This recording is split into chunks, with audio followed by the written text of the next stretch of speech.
everybody, this is Professor Hall, and this is the final tutorial for the narrative project for your final exam. Now that you have created all of the elements for your story and an outline and you've written a rough draft, it's time to create the final draft, and I'm going to give you some suggestions that absolutely work every time.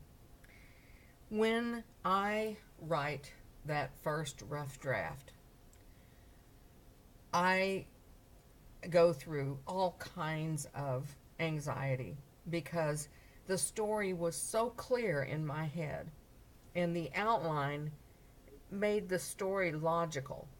And then, despite all my best efforts and all my skills, I sit down to write the first draft and I look back over it and I think, oh my gosh, this is a mess. And my grammatical content, there's some errors. There's some errors with dialogue. I look back over that first rough draft and I think, oh my goodness, I just used the same words to describe tumbleweeds 5 different times. And it's a part of the process that when it's over is like a really yummy part of the process, but it doesn't feel that way. It feels messy. So I'm going to go through that rough draft one time and I'm going to correct the obvious errors. And everybody has them. Everybody who ever wrote a word has gone through this process. And I'm going to make those initial corrections, and then I'm going to find somebody to read this to.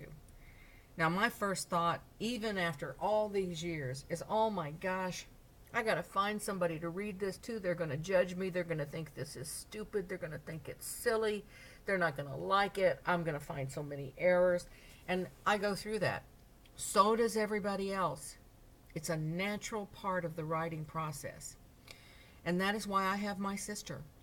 And I can call my sister and she will have out a little piece of paper and I read her that narrative.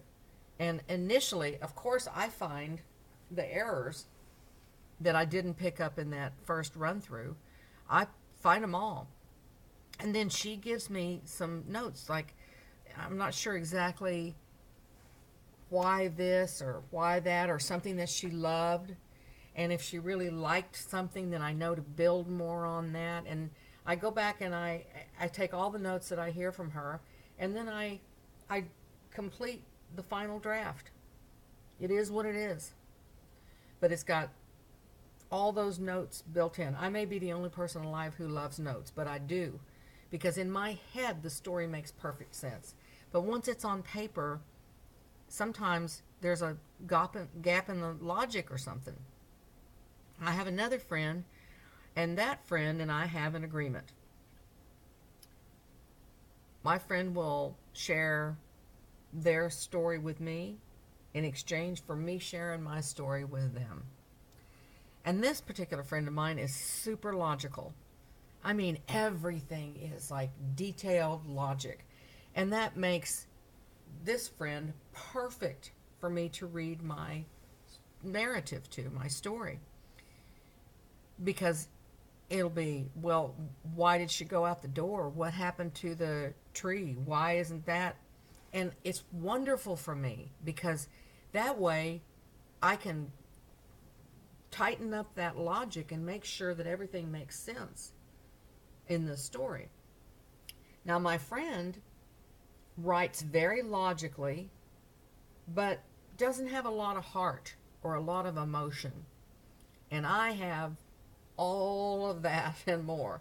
So when I read my friend's work, I will say, well, what's at the heart of this? What do they really want? I wrote a character one time that was a bank robber, and I said, what did the bank robber really want? Get down to the nitty-gritty of what this character wants and desires and why. So that makes my friend the perfect person. Now, the good news for you is that everybody in this classroom is doing the exact same thing. Everybody you see is going through the same process that you are experiencing right now. So in that first discussion board, the very first part of the class where you open this up and hopefully you've continued dialogue back and forth with people, find somebody and say, I'll read my story to you and you read your story to me and let's work together. And you can set up a Google chat or a Blackboard Collaborate or a Skype session or talk on the phone and take turns reading the story back and forth and get notes with each other because they're going through the same exact thing. And so this part of the process, if you'll do this, you will create a polished piece of fiction. If you don't do this, you know what's going to happen. It's going to be pretty obvious. You should see my rough drafts. In fact, one of these days maybe I'll share with you a rough draft of something that I wrote that I had to go back and rewrite and edit, and now I'm really proud of it. I'll tell you what I'll do. I'll link you to a story that I told at the story salon that I'm a member of here in Los Angeles. And that story that I'm going to share with you is one that took, I don't know, several drafts to complete. And that way I'm going to share my own stuff with you, and I'll take that vulnerable step forward and risk judgment and everything right along with you. So after you watch this tutorial, scroll down and you'll see me reading a story that I wrote and created that took some editing myself. Alright, that concludes this tutorial.